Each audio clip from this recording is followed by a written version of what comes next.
ایک دوست نے سوال کیا کہ بیع اس طریقے کے ساتھ کرنا جس کے اندر کچھ بیانہ طے پائے، اس بیع کا شرعی حکم کیا ہے؟ اور اگر کسی عارضہ کی بنا پر مشتری بیع کو مکمل نہیں کر پاتا تو کیا بائع بیچنے والے کے لیے اس بیانہ کو ضبط کرنا درست ہے کہ نہیں؟ اس سلسلہ میں اولاً گزارش ہے، اگر بیانہ سے یہ مراد ہو کہ کچھ پیش کی رقم ضمانت کے طور پر دی جائے کہ یہ بعد میں جا کر اس مبیع خرید کردہ چیز کی قیمت کا حصہ ٹھہرے گی، اور اگر کسی عارضہ کی بنا پر مشتری بیع کو مکمل نہ کر پایا تو بائع وہ قیمت واپس کرے گا، تو اس طرح پیش کی رقم دینے میں کچھ حرج نہیں ہے، یہ جائز ہے۔ اور اگر بیانہ سے یہ مراد ہو کہ کچھ پیش کی رقم اس نظریے کے ساتھ دی جائے کہ یہ بعد میں جا کر اس خرید کردہ چیز کی قیمت کا حصہ ٹھہرے گی، لیکن اگر کسی عارضہ کی بنا پر مشتری بیع کو مکمل نہ کر پایا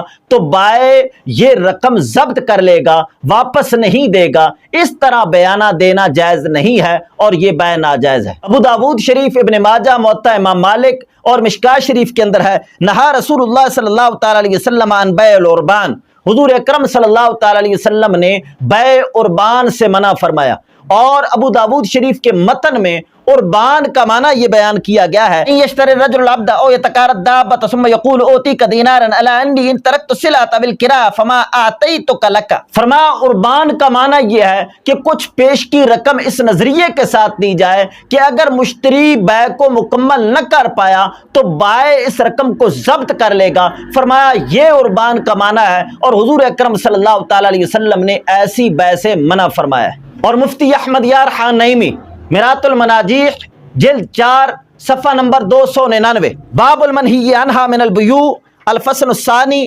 حدیث نمبر 4 کے تحت لکھتے ہیں، بیانہ کی صورت یہ ہے کہ خریدار بھاؤ طے ہوتے وقت کچھ رقم بیچنے والے کو دے دے اور وعدہ کرے کہ فلاں تاریخ کو میں پوری رقم دے کر چیز لے لوں گا، اگر نہ لوں تو یہ رقم ضبط، جیسا کہ آج کل عام رواج ہے۔ حدیث مبارکہ میں اس بیع کو عربان کہا گیا اور حضور اکرم صلی اللہ تعالی علیہ وسلم نے ایسی بیع سے منع فرمایا ہے۔ اسی ابو داود شریف کی حدیث کے تحت حاشیہ میں ہے، وحدیث الباب یدل علی تحریم البیع مع العربان وبہ قال الجمہور، کہ یہ حدیث مبارکہ اس بیع کی حرمت پر دلالت کرتی ہے اور جمہور کا مذہب یہی ہے۔ ائمہ اربعہ میں سے امام اعظم ابو حنیفہ، امام مالک، امام شافعی، یہ تینوں امام اس بیع کے ناجائز ہونے کا قول کرتے ہیں، اور امام احمد بن حنبل اس بیع کو جائز قرار دیتے ہیں، فرماتے ہیں کہ یہ جو روایت اس کے حرام اور ناجائز ہونے کے سلسلہ میں بیان کی جاتی ہے اس کی سند منقطع ہے، تو لہٰذا اس روایت کے ساتھ حرمت ثابت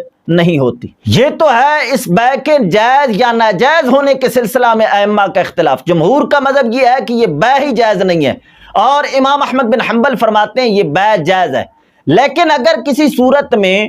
مشتری اس بیع کو مکمل نہ کر پائے تو بیانہ کو ضبط کرنا درست نہیں ہے، بلکہ بیانہ واپس کرنا ہوگا۔ ابو داود شریف کی اس حدیث کی حاشیہ کے تحت ہے، وَيُرَدُّ الْعُرْبَانُ إِذَا تَرَكَ الْعَقْدَ عَلَى كُلِّ حَالٍ بِالْاتِّفَاقِ۔ فرماتے ہیں اگر کسی عارضہ کی بنا پر مشتری بیع کو مکمل نہیں کر پاتا، ختم کرنا چاہتا ہے، تو اس صورت میں بائع بیچنے والے کے لیے اس بیانہ کو ضبط کرنا درست نہیں ہے بلکہ واپس دینا ہوگا۔ چاہیے تو یہ اگر کسی عارضہ کی بنا پر مشتری بیع کو ختم کرنا چاہتا ہے تو بائع بیچنے والے کے لیے خوش دلی کے ساتھ بیع کو بھی ختم کر دینا چاہیے اور اس بیانہ کو بھی واپس کر دینا چاہیے۔ حدیث مبارکہ میں اس کی بہت بڑی فضیلت آئی ہے، اس کو شرع پاک کی اصطلاح میں اقالہ کہتے ہیں۔ ہدایہ کے اندر ہے، الاقالۃ جائزۃ فی البیع بمثل الثمن الاول، فرماتے ہیں پہلے ثمن کے ساتھ ہی بیع کو ختم کر دینا اس کو اقالہ کہتے ہیں، اور فرمایا یہ جائز ہے۔ ابو داود شریف باب فضل الاقالہ کی حدیث نمبر اول ہے، من اقال مسلما اقالہ اللہ اسرتہ، فرمایا اگر کوئی بندہ کسی مسلمان سے اقالہ کرتا ہے، یعنی وہ بیع ختم کرنا چاہتا تھا کسی عارضہ کی بنا پر، تو یہ خوش دلی کے ساتھ بیع کو ختم کرتا ہے، بیع واپس لے لیتا ہے، تو فرمایا قیامت والے دن اللہ تعالیٰ اس طرح معاملہ کرنے والے کے گناہوں کو بخش دے گا۔ لیکن کچھ بھی ہو، یہ بیانہ ضبط کرنا درست نہیں ہے، بیانہ سارے کا سارا واپس کرنا ہوگا۔ ہاں اگر بائع کا بے کے اندر کچھ نقصان ہوا ہے، خرید و فروخت کرتے ہوئے کچھ نقصان ہو گیا ہے، اس نقصان کا وہ مطالبہ کر سکتا ہے لیکن بیانہ کو ضبط نہیں کر سکتا۔ فتاوی رضویہ شریف کی جلد نمبر 17 صفحہ نمبر 94 پر ہے، بے نہ ہونے کی حالت میں